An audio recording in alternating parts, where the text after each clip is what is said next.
Iyayikhetha iPhumkhedlela inkosi enkulu Bombela esitimela samaMpondo baba mkhulu phakade ame. Sasihlupheka kanjalo-ke isilo Dinizulu, ngakho phela kunqaba ukuthi sibe yidube esandlwane, sibe umdayisi wabantu. Sakhetha khona ukuba neqiniso ukuthi simele bona abantu bakwaZulu. Silwele ukuthi abantu bakwaZulu phela bebe nomhlaba. Njengaye kuyise wayilwela amasiko akwaZulu nemikhosi kaNkulunkulu ukuthi mayingaqedwa yile nkolo yobuKristu eyayifika nezimishini.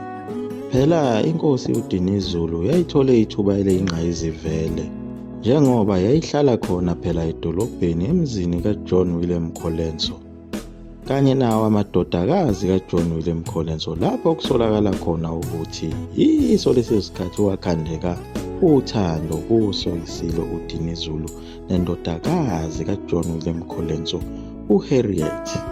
Phela uBishop John Willem Colenso waba umbhishobhi wokuqala khona lapha eNatal ebandleni lama-Anglican ngawo unyaka ka-1853. Owayeyiso phela isifundiswa esikhulu njengoba wayekade ewuye phela uthisha kanye nalo lonke ithimba labefundisi bokuqala babefikile eminyakeni yama-1700. Phela lifikele khona endaweni yasemaMpondweni bezofaka lona leli vangeli.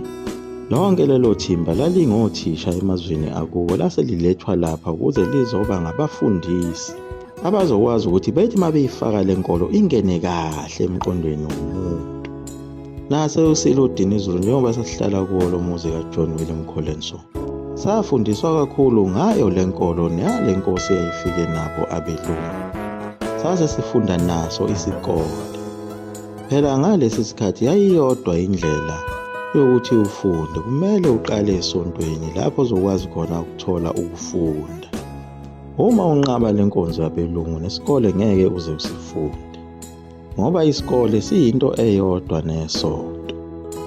Phela inkosi uDinizulu lena yaba inkosi yokuqala kwaZulu eyafunda yadlula wonke umuntu wayekhona ngoba phela yafika yafinyelela ebangeni lesithupha lapho yaphazanyiswa yibo phela ubukhosi bezwe lakubo, lapho ithola khona ukuthi izinto ziyonakala ngoba abelungu bangenisile kanye noyise wayo inkosi usebulele.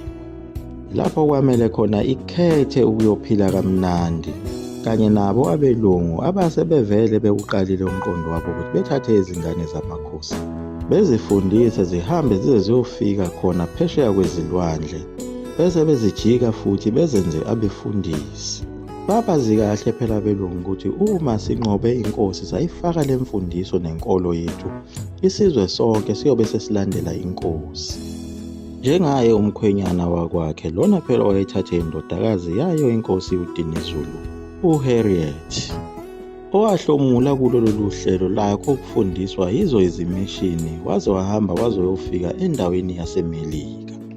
Inkosi uDinizulu noma yayikade isikhuliswe ngayo phela inkolo yakhona izimishini, kodwa yabona ukuthi laba abantu kabalungile. Ngalesi sikhathi ethi uxoxisana nawo phela amangisi ukuthi akuvikeleke abantu abamnyama bakwaZulu ezitheni zabo phela benze inyunyana nawo amangisi.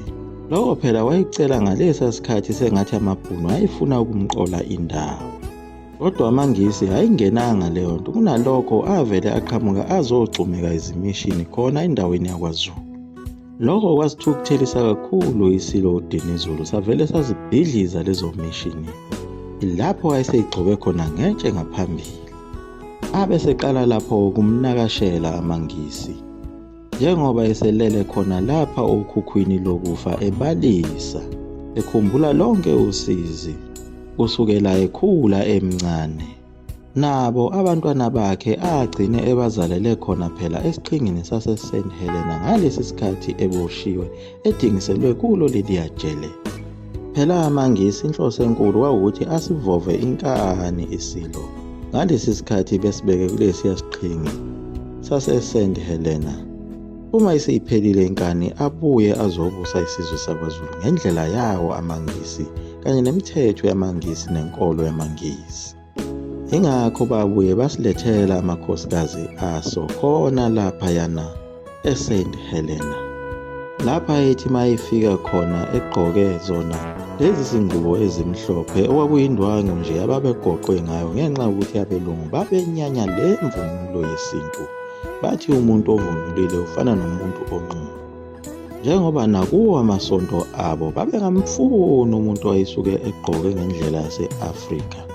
Umuntu wayesafaka amabheshu wayethathwa njengaye umuntu ongaphucuzekile, njengoba naye umqali wendlela wayivunula phela ngalesiya sikhathi esasonta kulela sonto lamaweseli, lapho umfundisi wakhe umlungu owayephethe ibandla wamxosha khona ngalo leli bheshu lakhe.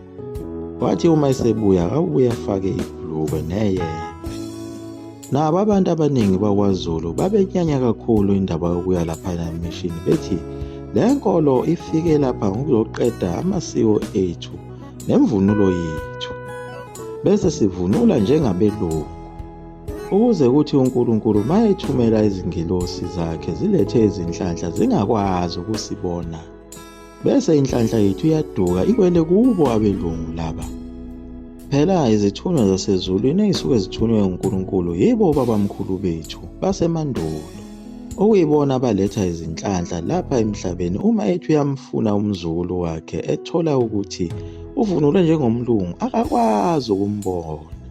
Uvela abone ukuthi kuye umuntu wezizwe lona ogqilaza abantu abami. Inhlanhla mesikuphunyuka kanjalo, naso isilo uDinizulu sasesivunula njengabo phela abelungu. Sesiwayekile phela lawa amabheshu. Asazi lokho noma kwaba nomthelela yini ukuthi sigcine sesidayisekile kuwo lamangisi, njengoba sesinqothwe yibo ubuthi lobu obungaziwa ukuthi sasibudle laphayana ejele noma balethwa kuso isigodlo sakaTshengisangayo. Sasibalisa kakhulu isilo sithi ubaba wami wahamba emhlabeni angikaze ngimngcwabe, manje nomame wami usehambile naye angikaze ngimngcwabe, nabantwana bami angizange ngithole ithuba lokuthi ngibakhulise. Ekhala kakhulu nangawo amakhosikazi akhe, inkosikazi yakhe phela endala uMahambogwini kaHlokolo wakwaNdwandwe, kanye naye umntwana wakhe uPhikisile Harriet owazalwa waba yedwa. Bese kuba unkosikazi wakhe wesibili uSilomo kaNtunzwa Mdlalose, owazala yona phela inkosana yakhe uSolomon uPhumuzuzulu, kanye naye umntwana uMshiyeni nomntwana uMagogo. Kodwa babuye bamduduza uMahambogwini kaHlokolo Ndwandwe ukuthi bemnikeze umntwana oyedwa womfana ozoba yinkosana yendlu kaDinizulu, bese kuthi uSolomon uzoba inkosi. Emnikwa huye unkosikazi wesibili uSilomo kaNtunzwa Mdlalose. Isilo sagcina sithole bona abafana ababili namantombazana amabili. Lokho phela kwakuyiso isiqalekiso esasiqhamuke kulawa amakhehla ayefike ngaso isibonakaliso kuyo inkosi uCetshwayo ukuthi angeke kusazalwa abantwana abaningi, ngoba yikuwo lokubanga ukuchitheka kwegazi okuningi uma sekubangwa ubukhosi. Phela yenye izinto eyayidine kakhulu uNkulunkulu ngayo imithetho yakhe ababeyiphulile yokuthi uchithe igazi likamfowenu. Lokho kudala isiqalekiso esikhulu kakhulu esizweni uma uke wabulala umfowenu. Amakhosi adala lowo mkhokha omkhulu yena phela uDingane owabulala kakhulu abafowabo kanye naye uCetshwayo. Labe seliyamboza ifu elimnyama leli eselilapha kuye uDinizulu kulo ukhukhu lakho lokufa. Uyakhala lapha manje usecela isicelo esisodwa kuwo amangisi ukuthi phela ayothunwa lapha yana ezweni lakubo, alale eduzane kwabo obabamkhulu nomkhulu bakhe emakhosini ezintabeni ezibhekene nomfula impembeni. Ule ndawo othi mawudlula e19 Olundi, ilapho kwakufuna khona isilo ukuthi sithuthwe siyothunwa khona. Sisuke khona eplazini kwaTshengisangayo eMpumalanga. Okubuhlungu kakhulu kulezi khathi zakhe zokugcina umndeni wakhe awukho eduzane kwakhe. Kukhona yena uGandhi kanye nabanye abelungu ababengabefundisi. Laba bamkhethisa inkosi yabo sebemenzela phela umgcobo wokugcina. Liyaguqa lapho igumgedlela mzukulu amafutha omkhovu uNtombi nesuka phakade. Amen.